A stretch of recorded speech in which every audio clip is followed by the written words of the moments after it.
Hello friends, আসসালামু আলাইকুম। কেমন আছেন সবাই? আশা করি সবাই অনেক ভালো আছেন। আমিও আলহামদুলিল্লাহ অনেক ভালো আছি। আজকে আমি আপনাদের মাঝে শেয়ার করব চিকেন কোপ্তা কারি রেসিপি। এই কোপ্তা কারি নান, পরোটা, সাদা পোলাও এর সাথে আপনারা খেতে পারেন। খেতে কিন্তু অসাধারণ লাগে। চলুন তাহলে মূল রেসিপিটি শুরু করা যাক। আমি একটা ব্লেন্ডার জার নিয়েছি। মুরগির বুকের মাংস ছোট ছোট করে কেটে ধুয়ে ভালো করে পরিষ্কার করে ব্লেন্ডার জারে দিয়ে দিলাম। দিয়ে দিচ্ছি ছোট সাইজের 2টা পেঁয়াজ টুকরো করা, আদা, রসুন, কাঁচামরিচ দিয়ে এটাকে ব্লেন্ড করে নিতে হবে। ব্লেন্ড করা হয়ে গিয়েছে। দিয়ে দিচ্ছি স্বাদ মতো লবণ, গরম মশলা গুঁড়া, হলুদের গুঁড়া, মরিচের গুঁড়া, জিরার গুঁড়া, আদা রসুন বাটা। আমার মনে হয়েছে এখানে আদা রসুনটা একটু কম হয়েছে, সেজন্য আদা রসুন বাটা দিয়ে দিলাম পাউরুটির গুঁড়া। যে ভালো করে এটাকে ম্যারিনেট করে নিতে হবে।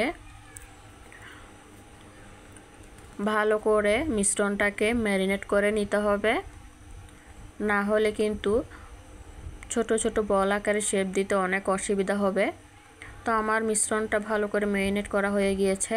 এখানে আমার ছোট ছোট করে বলের সাইজ করে সুন্দর করে নিচ্ছি কোপ্তাটা।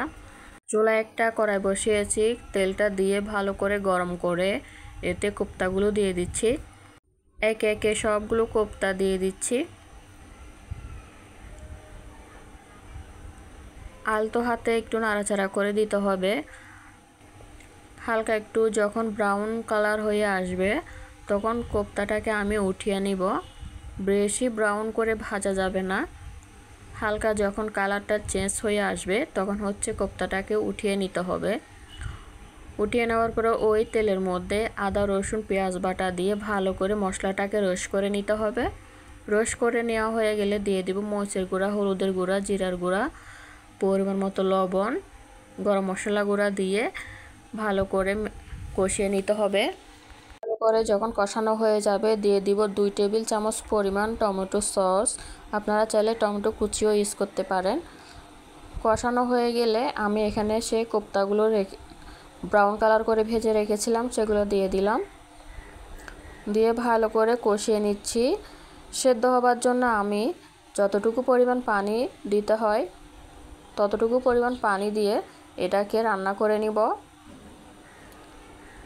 দিয়ে দিচ্ছি কাঁচামরিচ কুচানো 3টার মতো। ঢাকনা দিয়ে ঢেকে 10 মিনিট রান্না করে নিব। 10 মিনিট পর ফিরে এলাম। দেখুন কোপ্তাটা আমার একদম রেডি হয়ে গিয়েছে। যখন ঝোলটা একটু গ্রেভি হয়ে আসবে তখন পেঁয়াজের বেরেস্তা ছড়িয়ে নামিয়ে নিব। দেখুন আমার কোপ্তা কারি রেসিপি একদম রেডি হয়ে গিয়েছে। কালারটাও কিন্তু অনেক সুন্দর হয়েছে, খেতেও কিন্তু অসাধারণ হয়েছিল। আপনারা এইভাবে চিকেন কোপ্তা কারি করে বাসায় খেয়ে দেখবেন। রুটি, পরোটা যেটা দিয়ে খান না কেন অসাধারণ লাগে খেতে।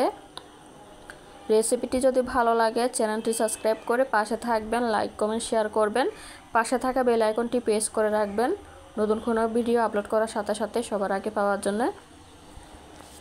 সবাই ভালো থাকবেন, সুস্থ থাকবেন। আল্লাহ হাফেজ। আসসালামু আলাইকুম।